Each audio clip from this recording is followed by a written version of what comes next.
Mr. Happy Living here, and I'm happy to be broadcasting from WITV7 in the beautiful Queen City, Charlotte, North Carolina, USA.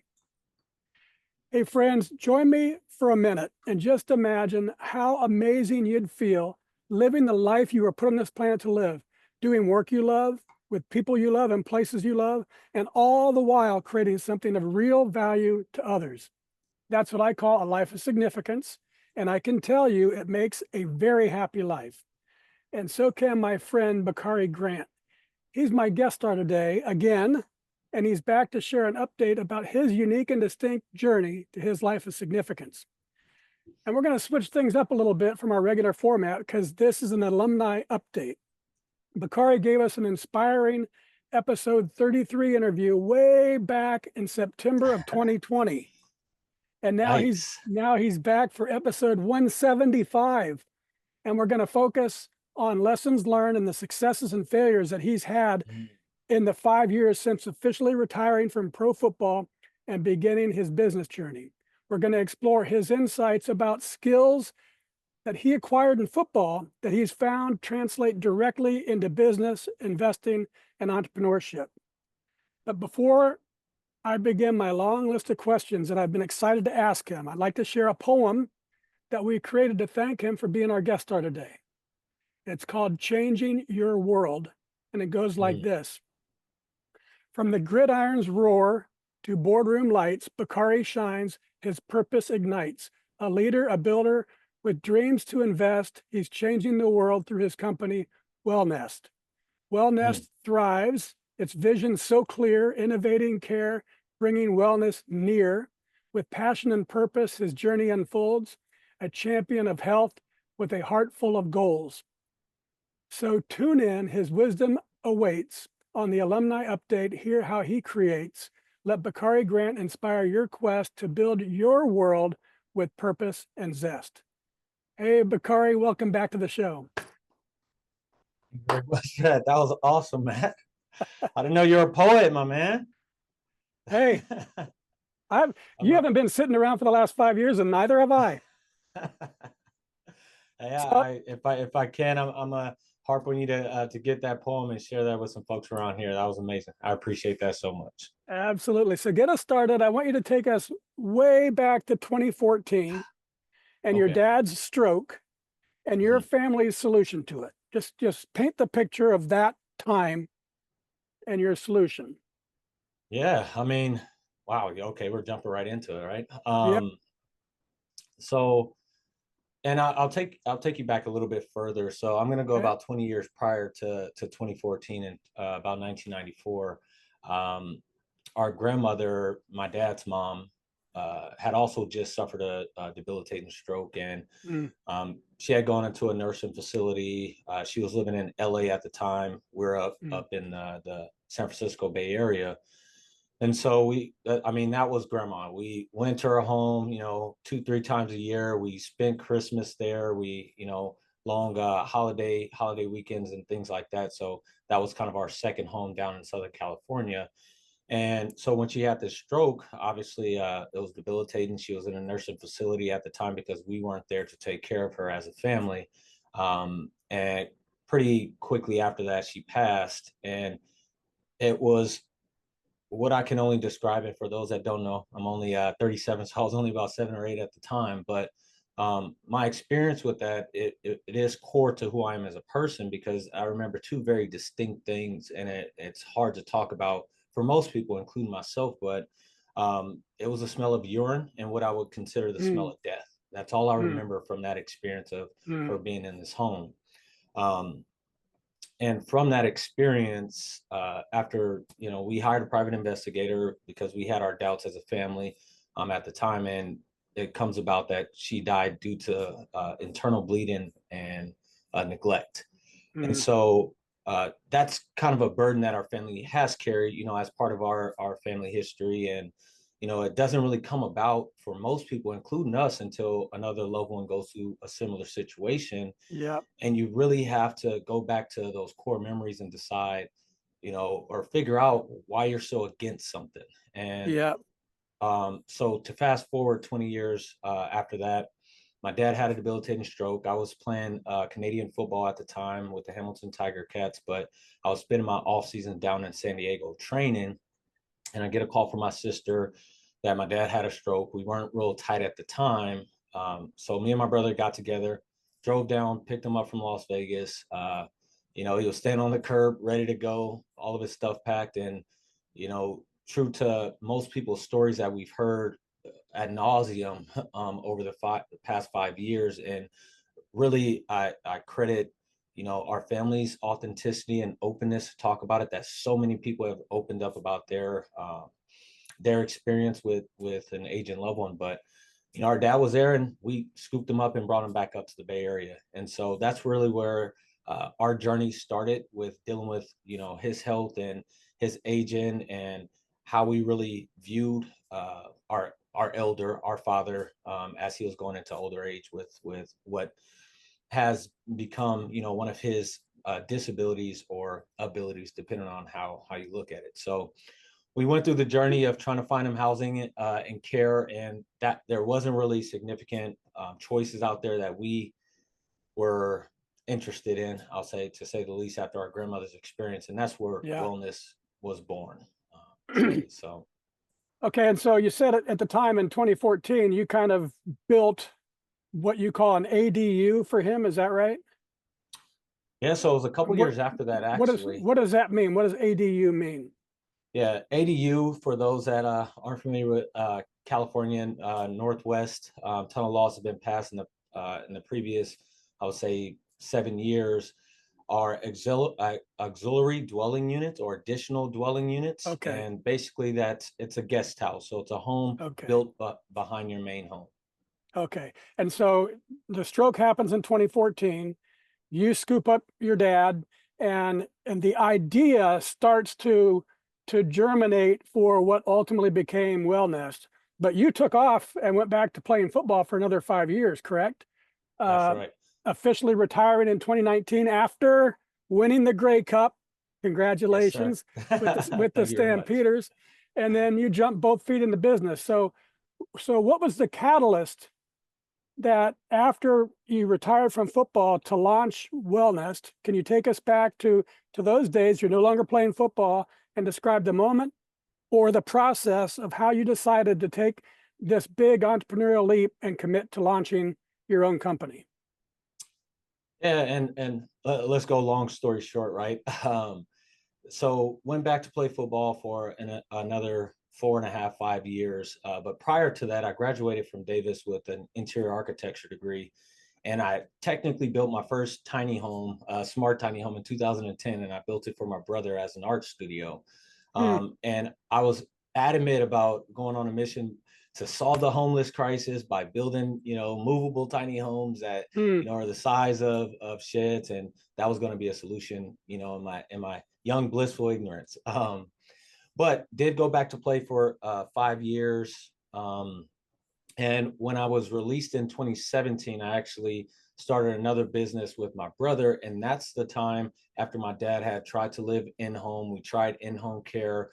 We tried different facilities. And ultimately, the feeling when we walked him through these tours really felt like we were walking him to his, resting place, so to speak. And so we knew that that wasn't an option. And in 2017, as the law started to change, as the environment in my sister's house was not ideal, we decided that, hey, let's give this thing a shot. I know how to build these. I know how to design them. We talked with a couple of people who had designed specific units for seniors and independent living. And so we were actually operating a different business at the time when we built his unit. And after that, we sat down and we said, holy, we really found a solution that works for us. I mean, my dad was starting to thrive. He had his own space. He could do more things on his own because of the way that we built the home.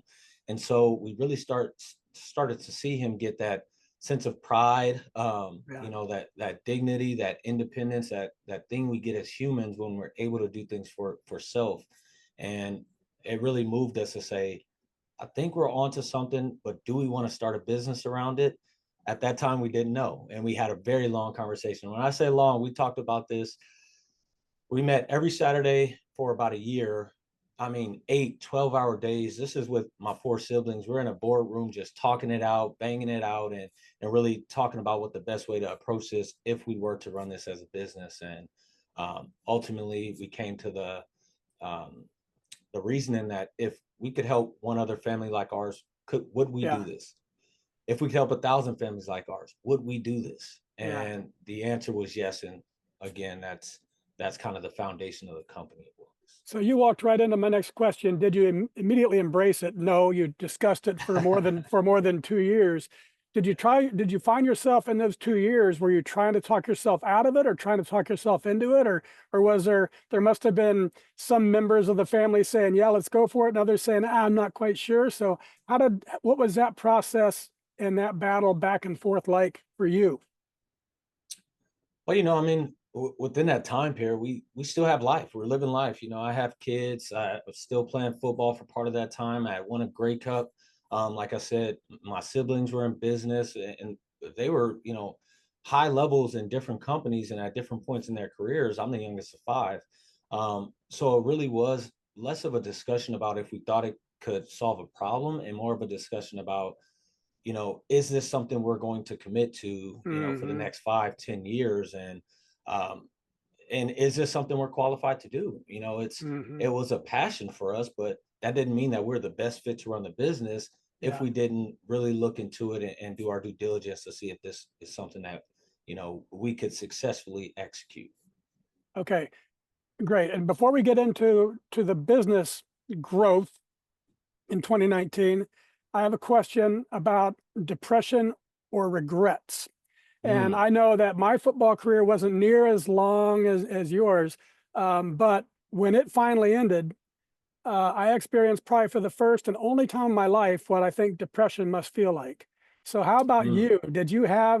What was it like when suddenly football was out of your life? Did you struggle with that or not? Yeah, interesting. I talk about depression and mental health quite a bit.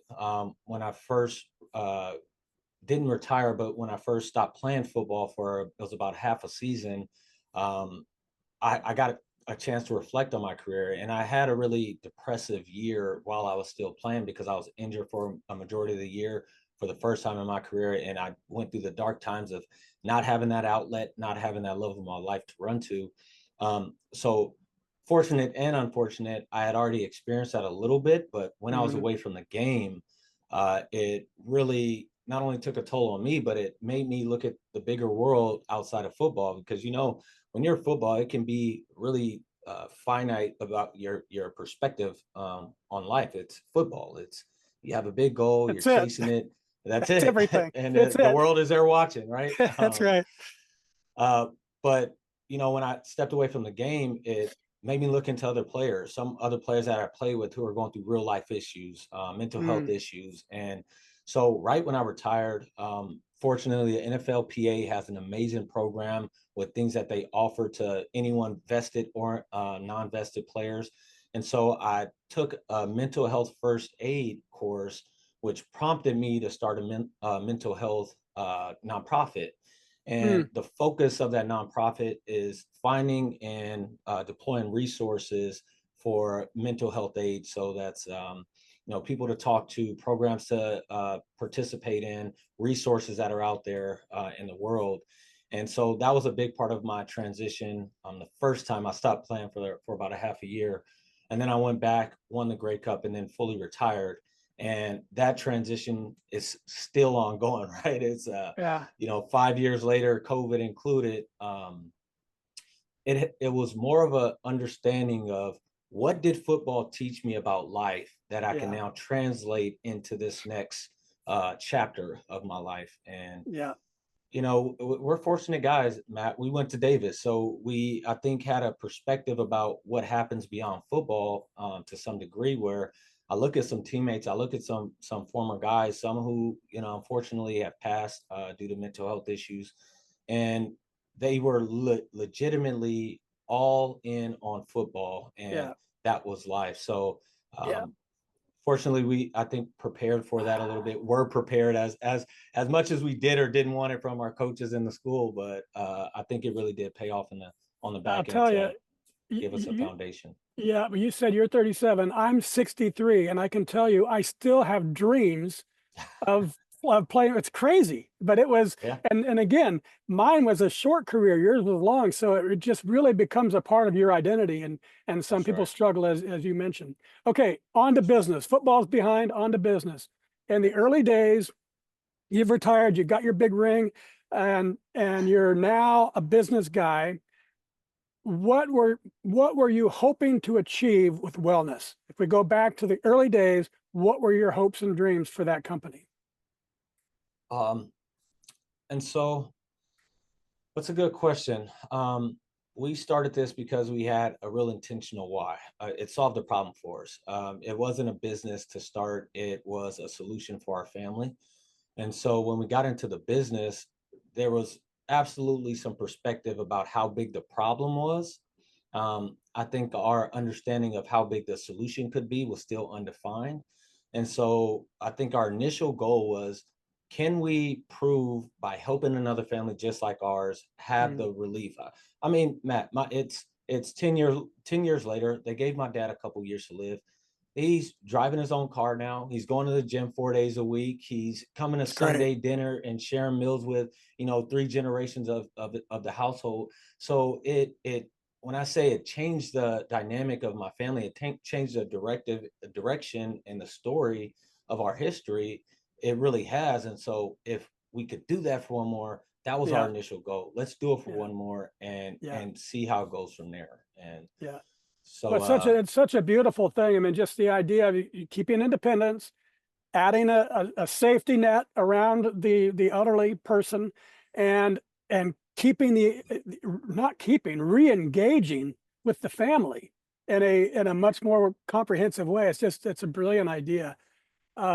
Okay, so let's go from your hopes to what your mission was at the beginning, and has that mission evolved over the years?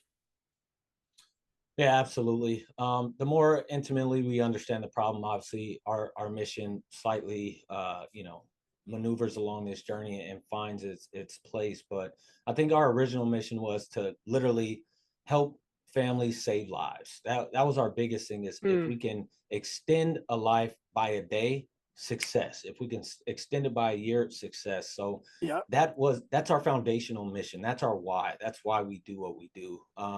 I think our mission now is much more closely aligned with the problem that we've really seen, and that uh, Matt, 10,000 people every single day turn 65. I don't know if you knew that stat.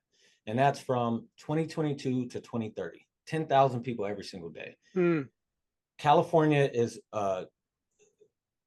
an, in the worst way, a really good example of what happens if you ignore the facts that are right in front of you, and that mm, 20% of our senior population currently lives in poverty. mm, Um, that mm. Wow. number in itself, it highlighted such a deep problem that we had to dig deeper and just, it's not just maintaining the connectivity with families, but it's maintaining the connectivity with community. It's Hmm. maintaining the approach of dealing with our demographic as people and not from a medical standpoint. Historically, when we looked at nursing homes, assisted living facilities, they've come from a medical approach because it's been a solution to get folks who don't need to be in a hospital out of a hospital into a caring environment, versus saying, what happens if we get ahead of that? What happens if we already see Yeah, these elements coming and we yeah, build a home that can transition with someone as they age and maintain that dignity, maintain that yeah, human factor? And so we've expanded to communities, which was an early idea, but the legislation here in California has caught up because our housing issue is so big. So some of the things that we have going on right now within our new mission is, we have a 200 unit community that's under contract and we're in development next year. That's wow, 200 people that otherwise may end up on the street, may end up out of the state, may end up further away from family, that we get to really help that's reimagine great. what their next chapter looks like. So things like that are what inspires today. That's really great. Okay, so I saw something in your mission statement about the 5 Ps. Yeah. The wellness 5 Ps, Yeah, that's core. I told you about our year-long journey and understanding if we should really operate this business. At the time, I had just finished reading the book Principles by Ray Dalio. And Mm, so before a business model, before a SWOT analysis, before anything else, we really sat down and identified what our values and our principles were and how we would approach business from that standpoint, from the day we open to the day if it ever happens that we happen to close. It's going to be based on us sticking to our values and our principles. And so the abbreviated version of that, that's more forward facing, is our 5P core values. And that's protection, prevention, proximity, price, and process.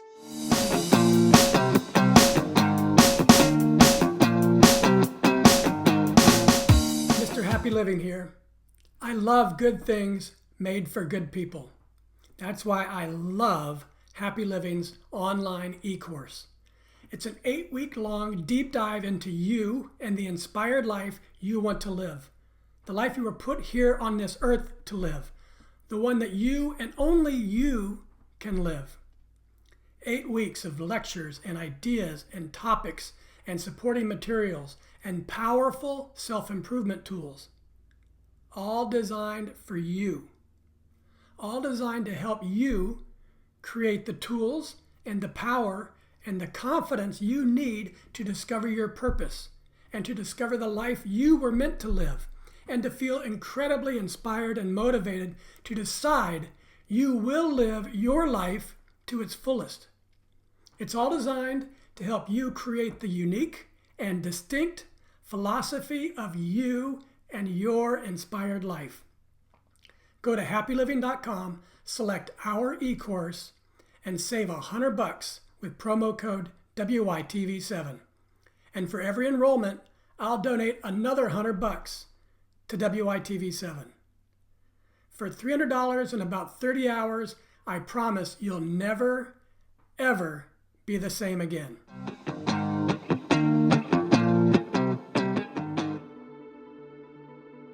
And we're back, and this is the Something Significant Show, and I'm your host, Matt Gersper. And my special guest star today is Bakari Grant.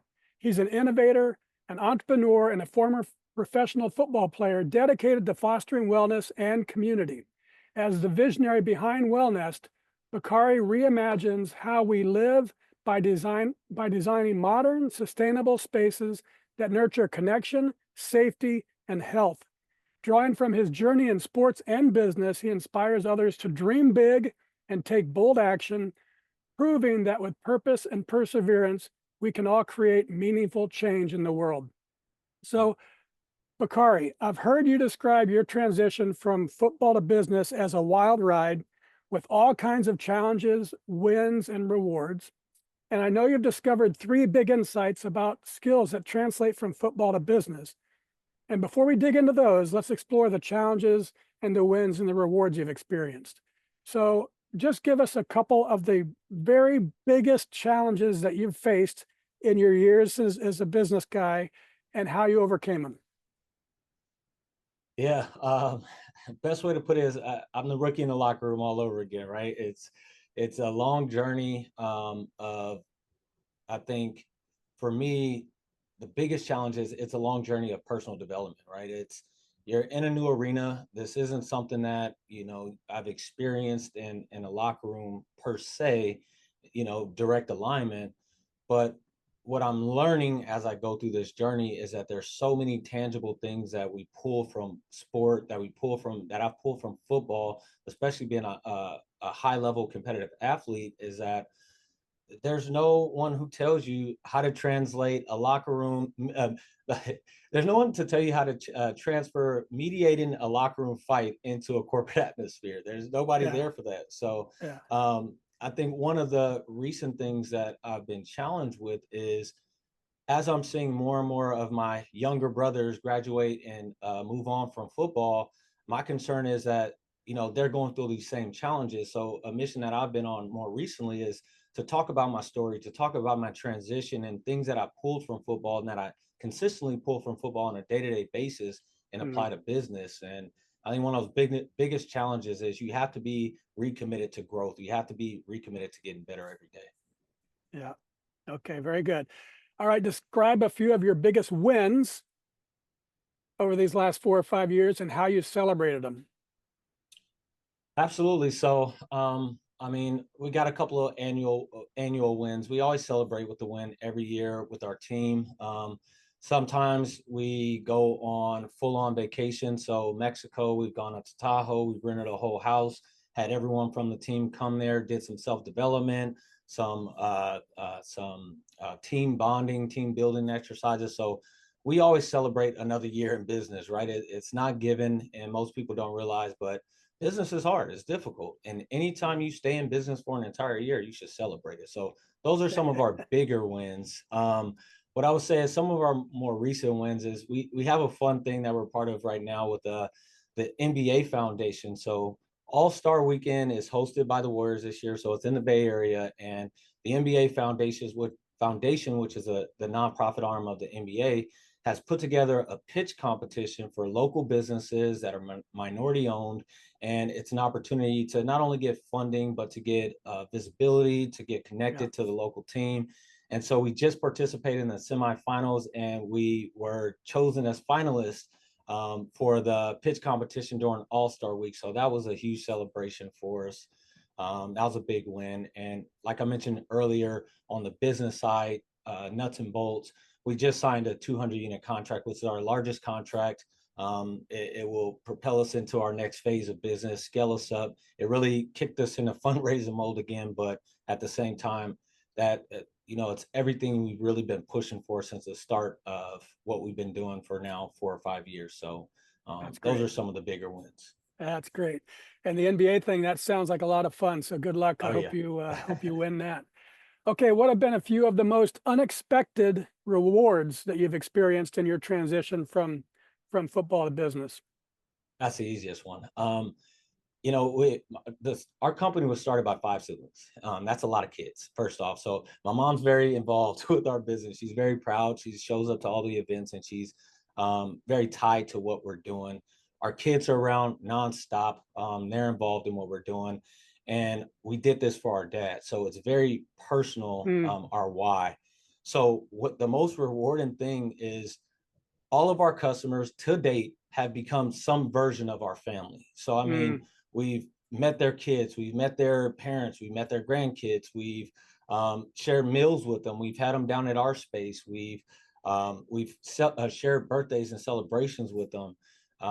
The real extension of our family, I mean, and this extends to partners, but because of we're a value-based business and technically we're a social impact business, we are very particular about who we partner with. So if you're not a hmm. value-based, principle-based business, it's really not likely that we're going to have a cohesive partnership. So our partners have become family. So that extension of our family, that reward, I mean, by far is the most unexpected Yeah, and the most rewarding thing. yeah. Let me ask you one other, in that same vein, what's it like when you've finally got one of these new places put together and you get to see the man or woman go in for the first time? What's that feel like? It, it's so bittersweet because it's, again, people forget this is to some extent construction, especially for our ADU customers. The ones we really get tight with are folks who are bringing folks home just like we did. And so it's almost like a sigh of relief that it's finally done. Mm, But the fortunate thing that we say for we handle everything. So as long as it may take, as hard as it may be to build a home, to get a home permitted and constructed, and then have all the facilities that you need for your loved one to age in place for the rest of their life, it's such a sigh of mm, relief because it's like they get to bring them home. It's done. We're here. So it's so bittersweet because part of our relationship ends, yeah, after this long journey, but you yeah, get this thing that you have for life, and not just a home, but it's about your loved one. You're yeah. bringing somebody back to that center core. So Great. I think that's been the universal experience so far. That's great. I like that phrase, age in place. Mhm. Okay, so on LinkedIn, so many months ago, I saw your three big transferable skills comment. And that's why I say, hey, come back on the show. We got to talk about this because it's great. So, Yeah. um, first of all, I want to tell you how much I love that you thought about and that you've written down these skills that you found translated from your football career to others or to business, and that you're sharing them with other people. I think that's great. I'm just so happy that you're doing that. And you say your top 3 transferable skills are criticism, being a good thing, work hard to get 1% better every day, and never ever give up. Use grit or resilience and positive self-talk and everything you have to fight for success. You found is both a critical skill in football and business. And I would add life too, of course. But let's start with number 1. Let's start with criticism. Most people hate it. Why do you say it's a good thing? Uh, um, and I'm sure you've experienced this, Matt. There's a point in everyone's career where you're dreading going into practice on Monday because you got to watch film, and the lights go down. Your coach has his clicker in his hand, and you get up on film, and it's rewind, rewind, rewind. What the heck were you doing right here? Coach, I thought it was a run. I thought it was a run. No, the ball's going. Bakari, he blocked down. He ran right past me. And so in football, it's a very hard thing to take. Criticism is hard for anyone to take, but especially when it's honest criticism. And honest criticism, I had a coach named Jeff Reinbold that said he likes to confirm with validity, confirmation with validity. And what he meant by that was he had things that he taught us in practice, things that we practice on a day-to-day basis. And things get monotonous, whether it's business, whether it's learning a new skill, whether it's playing football. You do the same thing over and you're like, oh, why am I doing this? Why am I doing this? And what he would do is he would show a drill that we ran in practice or ran in training camp, and he'd put it on repeat, have 5 different guys, and then he show it in the game when someone was using that skill subconsciously, not even realizing that they were applying that same exact practice in the game time atmosphere. So when you don't do that, it's always good to reflect on, whoa, okay, what went wrong here? Let's go back to the film room. How do we, how can we be better about this project? How can we get better? And it leads to the second thing. And if you're dedicated to getting 1% better every day, you're okay with criticism. If you're stuck in what is called the fixed mindset, a book that I always refer to people as Mindset by Carol Dweck. But if you're stuck in this fixed mindset, it's going to be very difficult to take criticism because you think that that's an innate trait. You think that when someone talks about how you didn't show up and block or how you didn't go out for that route, they're attacking you as a person. No, they're attacking your development. So now you can go back and redevelop those skills or learn that skill. So I think it's a extremely useful tool in realizing, because we all fall into it. It's different levels. We're not growth mindset or fixed mindset. We all have different points in life when we're on that pendulum. And so if you're taking criticism and you're taking it too harshly, it probably means you're moving more towards that fixed mindset. So it's a reflection of, let's get back into the growth mindset. Let's keep getting better. Let's keep improving. So criticism, foundational, fundamental to growing as a person. Yep. And you mentioned, I think, criticism in football comes from the game films and all that. Also comes from the win-loss record and lots of other ways as well. Yeah. But in business, it's mentors and customers and supervisors and peers that are giving you feedback. And feedback can be negative. And I like what you said. If you're looking to improve, you say, oh, good, they gave me something I can work on. So now all of a sudden it's a positive thing. But then the other thing is, when I was preparing for this discussion today, in my business experience, I learned I call it tapping into the collective intelligence of the marketplace, looking for best practices. So it could be criticism that you found on a project that you're going to fix for the next project, but it could also be something that you learned that was a positive thing that you can roll across to the rest of your business. Your thoughts on? Absolutely. I mean, and I'm the youngest of 5, right? So that criticism doesn't have to come to me. That can be going to one of my siblings who I watch do something. I'm like, I'm not doing that. Yeah.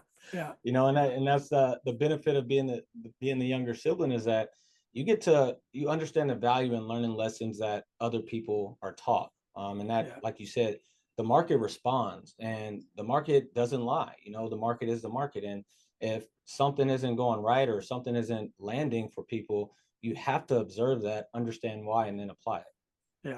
Yeah, that's very good. Okay, let's dig into your work day and your 1% better notion. And it's very closely aligned with my favorite Japanese word, kaizen, which means small incremental Absolutely. improvements add up over time to yield great big results. So talk about the power of 1% better every day and how you view it as like an investor getting compound gains, growth on top of growth. Yeah, it's Kaizen is a word that I've been attached to for a long time as well. And I was actually referred a book by a man named Paul Akers. It's called 2 Second Lean.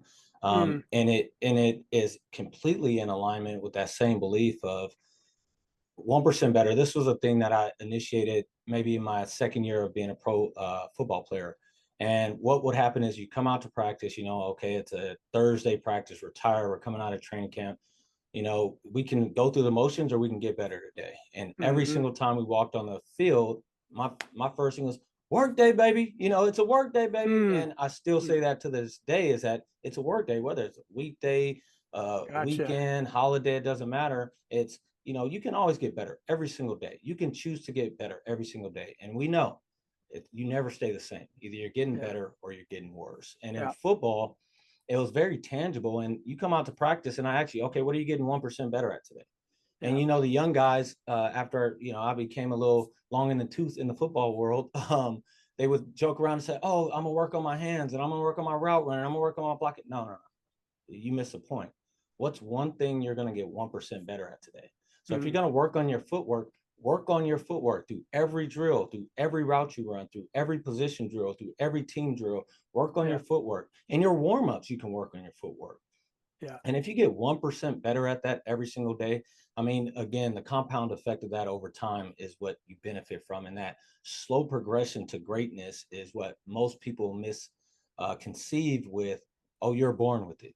You have a Yeah. talent. Oh, man, that guy just jumps out the gym. No way. That guy, I guarantee you, I have a Yeah. niece.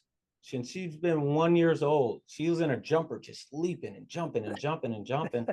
And to this day, she is the most explosive little girl I've ever met. And, people will say, oh, she's naturally gifted. No, she's been working that skill since she was 1 year old. And Yeah. whether she thought it was play or she thought it was a work day or she thought it was getting 1% better, it's the same effect of that Kaizen, slow Yeah. incremental improvement, towards greatness. So. Yep, and I evolved my thinking into Kaizen and hold. So you make a small improvement and you hold on to that for dear life.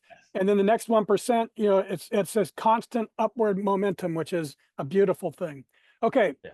the final of your big three um, skills that translate from the gridiron to the boardroom is simply never, ever give up. Tell us, why is that so important in football and in business? Man, you joke about it sometimes, Matt. You say, "Oh, I got cut from 3 different professional leagues. I bet I beat you there." Hey, if within the time that I thought I was supposed to play football, if I got cut from 10 different leagues, but I kept going and I finally made it, then that's the story we tell, right? And I think an That's example of that right. would a real life example of that would be my Grey Cup experience. What most people don't know is I had a brother that played in the CFL too. His name's Robert Grant. He won the Grey Cup in 2003 in his rookie season. Mm, And if you can imagine, that's the example, right? And so I get up to Canada and I'm fighting and I'm fighting, and we finally make it my third year to the Grey Cup, and we get our butts kicked. It wasn't even close. Then I come back the next year, we make the Grey Cup again, and everyone's like, "Oh man, this is the year." And we return a punt return to win the game, and it gets called back on a penalty. So oh my another one gosh. down the drain. The next year we end up losing in the Eastern Final. I had a ton of injuries, but the following year I go back on a team that on paper historically one of the best teams that's played in the CFL. I think we have one of the most winning records in CFL history, 100-year history. I mean, to the point where I get to the Grey Cup and guys who are my friends on the other team, oh man, congrats, good, you guys got it, you finally won your Grey Cup. And I'm like, whoa, whoa, whoa, slow down. We We have a have a game to game to play. play. And, Funny. fast forward, we pooped the bed for the whole first half and we end up fighting back to put it in overtime, and we end up losing in overtime. Mm, And my career was technically over the next year after I got released. And I mm, was back at home. I started a business. It was over. And I mm, said, I'm not really done with football, but I'm not willing to commit to that journey. I had a young family that I wanted to be at home with. And I was like, mm. I'm not committed to going on that long journey anymore. but I still Mm, wanted my Grey Cup ring. And mm, so when the opportunity presented itself and a team presented the need for a veteran wide receiver, I said, I'm the guy and I want to come and help you win a Grey Cup. And I was talking to 3 different teams, and my decision came down to the 2 teams that I thought had the best opportunity and the best culture to get to the Grey Cup and to win it. So to flash back to never give up is, you can stop doing something that doesn't make sense. That's okay. And I don't want people to confuse that with, just because I never give up, I never quit, I'm going to keep doing something that's just not right, working. right. No, you have to take into account reflection, learning, growth, and all those things. And one major thing that I've been committed to since about halfway through my career is understanding culture, understanding Mm, team culture, what's good family culture, what's good business culture. It's universal.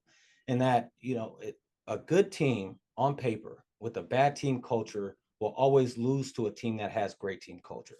Period. mm, It's when you see Popovich, when you see Phil Jackson, when you see Bill Belichick, when you see these historic coaches and these historic franchises, something is different. It's not just the players, because in most cases they don't have the best team on paper. And so when I went back to Calgary in the year that we won the Grey Cup, that was 3 years of lessons in lost Grey Cups that put me in a position to be on a mm-hmm. team that I thought had an opportunity to win it, not because of just the talent, but also because of those other intangible things that I thought made a difference, and absolutely it did, Great, because we ended up winning. So great, great, great stuff. And Bakari, since I saw your post on LinkedIn those many months ago now, I didn't know how I was going to phrase this, but first of all, they're really great observations that these skills translate. And it's not surprising because success is success. But absolutely. I'm really happy, and I'm just going to say I'm proud of you too for thinking deeply about them Mm. and writing them down. And most importantly, as I said before, sharing them with others so that your experience can help them to become successful too. That, my friend, is awesome. And I wanted to tell you that. Now, I've got a few more quick questions about your transition that I wanted to ask you. So, can you think of 2 or 3 things that surprised you the most? Total surprises, you weren't expecting them In business or in in life? business, or in In this business. in the transition, in the shift from sports to business. Gotcha. Well, first, I thank you for sharing that with me, because again, I think in this world of social media, in this world of oversharing, we don't necessarily share back. When people do give, I think it's extremely important to, say thank you, because, or we appreciate that, or Mm, because I think that creates that human connectivity again. It inspires to say, okay, can I share? Should I be sharing? So mm, thank you. But the most surprising things for me are how they translate. I think, again, I look at it as culture, right? So the way I like to put it is, I like winning culture, and winning culture mm, across business, family, and sport. And that's been my, uh, uh, thesis for the past 7, 8 years now, is understanding that, studying it deeply, reading the books, understanding yeah. great cultures. And so I think the surprising thing for me was how simply they translate in very tangible ways.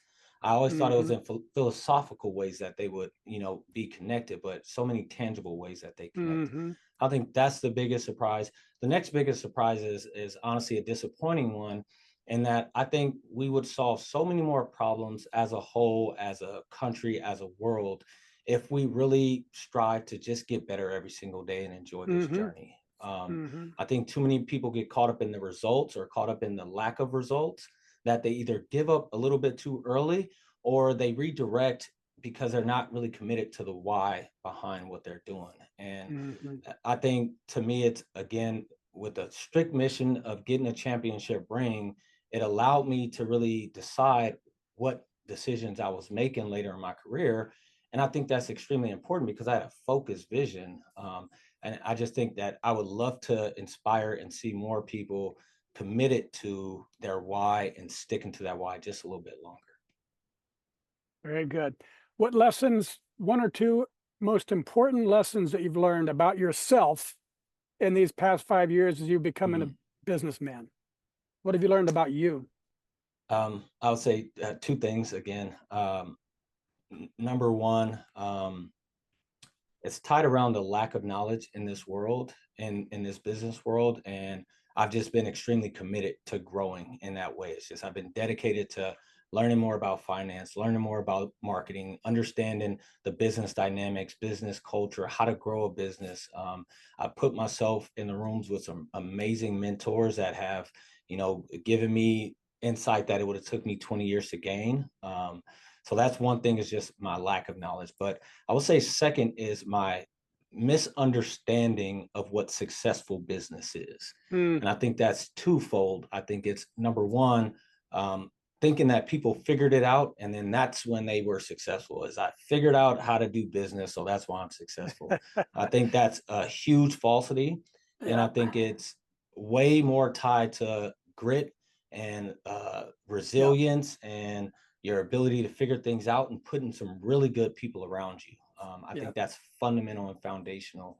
And then the second part to that is define success. Make sure you have a very clear vision of Yeah. success, because it's not always money. It's not always built the Right. biggest business. And you're a true living example of that, is living a life of significance, living a life where you feel like you're serving your purpose on this earth. And when those things align, as far as your passion, your drive, your grit, and you're pushing for something that gives you purpose and significance in the world, that's when amazing things start happening. And it happens Yeah. almost too easy. You're like, wait, it's not supposed to happen. That people aren't Yeah. supposed to be this on board with what we're doing. And Yeah. it's been an amazing shift over the past few years, just getting our story out there, because again, we're passionate about it. It's real for us. It's our why. And people have jumped in ways that they shouldn't necessarily jump in, but to fight with this team and to build what we're building has been an amazing journey. That's great. All right. Transformations, or as I call them, walking into the land of unknown outcomes, always has a certain level of fear. So, what Mm. fear or fears did you face and had to overcome to create a successful business? I think the ultimate fear that no one talks about is you fear that you're not good enough. You fear that, that guy that did it before you, he was smarter than me. He had more Hmm. resources than me. He looked different than me. And those are all manifestations of our fear that we're not good enough. And I think Hmm. that's most people. And, to share a very succinct way that it's been, that I understand it, is, the story of the buffalo, right? When the buffalo's traveling in the Western plains, when they see a cloud, they run towards it. When they see a storm, they run towards it, because they realize through evolution that the fastest Mm. way through a storm is to run at it, because the storm Mm. passes a lot quicker. Whereas most people, in our brilliant minds, we run away from it. And Yeah, when the storm catches up, we spend so much more time in that storm, because now it's traveling with us. So that's I would great. say that's been a huge lesson, is run into the storm, run into your Yeah. fears. And that's where growth is. That's where you find the best things in the world. Yeah, that's great. I didn't know that story about the buffalo. That's awesome. Yeah. Okay, last one about legacy. And as I was thinking about this question, it reminded me of something I wrote in my book, Turning Inspiration into Action. It was chapter 14 that I described my own Viking funeral. Do you remember reading that, Bakari? I do. All right, so I'm curious if you feel about WellNest the same way I feel about my books. And here's what I wrote, just a part of it. And I was writing as if I was talking to the reader at my own funeral on July 4th of 2064 at the ripe old age of 103. So I wrote, it took the first half of my life more than 54 years before I discovered my calling to write books. I was sitting in my summer office overlooking our lake, and I made a lifelong commitment to transform myself into an author. I remember the passing of my Dow mentor, Dr. Wayne Dyer, on August Mm, 29th, 2015. I continued reading his words of wisdom for nearly 50 years after he died, all the way up till my peaceful passing in 2064. Then I wrote, if the lessons in my books can help even one person after I've completed this physical life, it will give meaning to every hour I spent writing these past 48 years. So, mm. Bakari, what about your wellness business? What if it continued to support elderly people and their families long after you've departed from this earth? Tell us how that'll make you feel. Real quick before I jump out, I got one question for you, Matt. Yes, sir. Why 11 foot 10 inches long? You said the That's casket, the box. that happens to be the length of my paddleboard, and we're Okay, putting the okay. box on the paddleboard. It was very specific. Just had to ask. um, So, yeah, I mean, it's a hard thing to think about legacy. I think, you know, the extent that I've thought about legacy is beyond wellness. It's in a different lifetime. What I would consider beyond this is, I believe that I'm in my business years, meaning very passionate about what we're doing and our why. And I think that there's so many opportunities, people, groups that can take this to such a bigger scale that I don't envision it ending with me. mm, So I don't attach my legacy to this business. mm, Um, I do attach my legacy to my family. I think the biggest thing, one of the biggest compliments I've ever gotten from a player that I played against, from multiple, I mean, people that have shared 10 year careers with me alongside of me on different teams, is the respect and admiration they have for the way that I played the game. And mm, I think true to that is what I would consider a legacy leaving behind, is that the way that I approach life, the way that I approach business and family with values and principles and a standard to operating, how my kids carry that on, how our business carries that on, how our partners carry that on, how, if any post, any podcast, any book, any video that I make, if I can resonate that through these platforms and someone picks up just 1% of that, mm. um, to me, that's such a bigger legacy than my name, our business, or any one tangible, thing on earth. So, that holds true. I know it's true because it's what I experience every day. I run into somebody that I play with, and they say, "Man, I know Yeah, you didn't have the biggest highlights or the biggest hits. I remember this one play you did this thing, and man, I respect the hell out of your game." yeah. And that to me brings me so much. Like, if I didn't have to be in that room, and my kids could hear that, and my grandkids could hear that, and Yeah. they can take that with them when they're making hard decisions. Yeah. Oh man, that to me is what legacy really means. Yeah. Yeah. Well, that's great. And that really is what this show is all about. It's finding that magic or that purpose in your life and living it. It's about creating the power that you need to take really good care of yourself and your family to get things done. It's about discovering and living in your purpose, your reason for being on this planet, and then using your power and purpose to give to others, as you were just talking about, Mm, making an impression on them, lifting them, helping them to live their lives better too, even after you may be long gone. And so that's what we absolutely. call our happy formula. I think it's evolved since you and I last talked. Power times purpose times giving equals happy to the third power. And that's really, truly, deeply happy. Mm, Sound about right to you, mm. Bakari? I mean, I couldn't have said it any better. Obviously, you're a wordsmith, Matt. Hey, so well, speaking of words, let's wrap things up with a lightning round. I love the power of words Yeah. and the capacity for great quotes to change lives. So I'll read a Mm, few of my favorites, and then you tell us what it means to you and give us the first thing that pops into your mind, because we call this a lightning round. The mm, first one's from Leonardo da Vinci. He said, "As a well-spent day brings happy sleep, so a life well lived brings happy death." First thing that comes to my mind is a Vitruvian Man.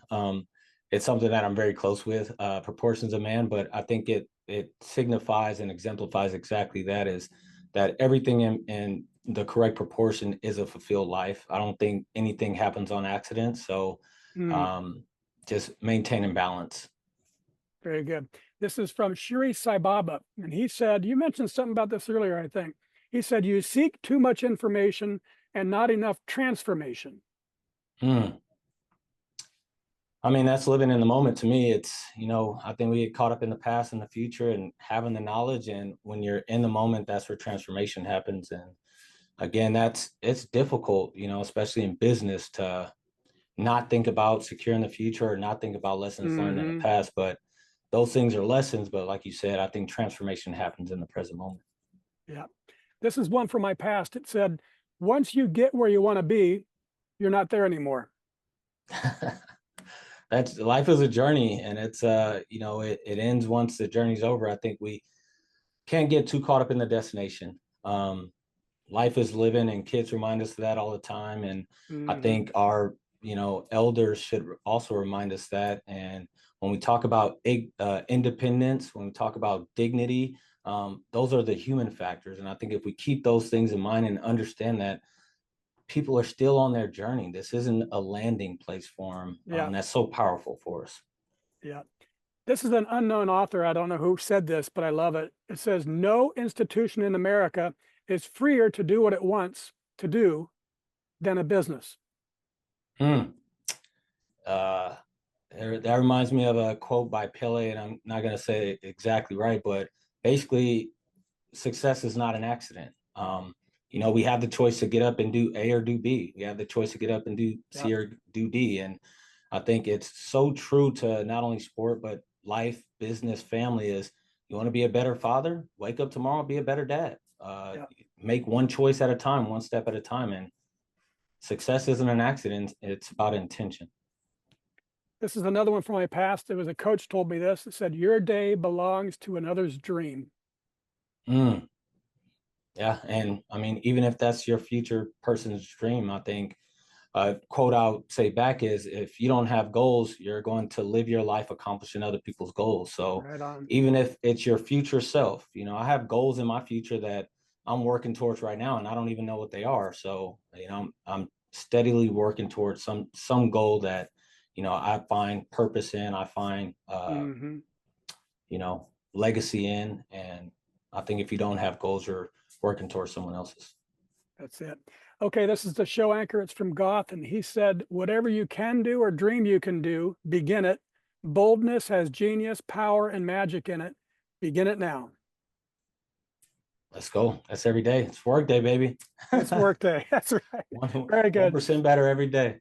Very good. Okay, folks, now it's your chance to be a giver too. If you can hear my voice and you were inspired by today's show with Bakari Grant, please share some love with our amazingly talented broadcast team by giving what you can to WITV7. They're a 501c3 charity on a mission to educate, empower, and encourage. They do good works with your kindness. Bakari, I love the way you bring vision and purpose to everything you do, from the football field to building a healthier future with WellNest. And I admire your unwavering commitment to innovation and connection and uplifting those around you. And I'm super happy that you've shared your passionate, pioneering, and purposeful spirit on our show today. Would you take a minute or two and share any parting remarks you'd like to leave with our audience? Absolutely. I mean, I'll start with thank you, Matt, for being a bullhorn and an echo to all the amazing things that amazing people are doing in the world. I think people like you extend and expand small visions, universally across the country to people who may not have seen it otherwise. So I thank you. And again, for our company, the WellNest Company, based out of California, we build innovative, compassionate housing solutions for seniors, veterans, and individuals with disabilities. So if you're impacted by that, if you're inspired by that, please connect with me, whether that's partnership, investment, or ways that we can help you. We're always looking for other value-based people to collaborate with, to connect with, and to build relationship. Very good. Thank you, Bakari. And I also want to thank WITV7 for hosting and promoting our show so we can keep interviewing inspiring guest stars like Bakari and reaching folks just like you, ready to create your own extraordinary lives. And most especially, thank you, viewers and listeners. You'll find links to social media and all things Bakari Grant. Find him, friend him, reach out to him. You'll find his links in our show notes. And from me to you, dear friends, I love you and I want you to be really, truly, deeply happy too. So go to happyliving.com right now and download our free mini but mighty ebook called Making Your Mark of Significance. You can read it right on your cell phone in about 30 minutes, then give some thought about what we can do together, you and me, to improve the happy of your world, one person at a time. Till next time, I'm Matt Gersper. You are awesome. And this is the Something Significant Show.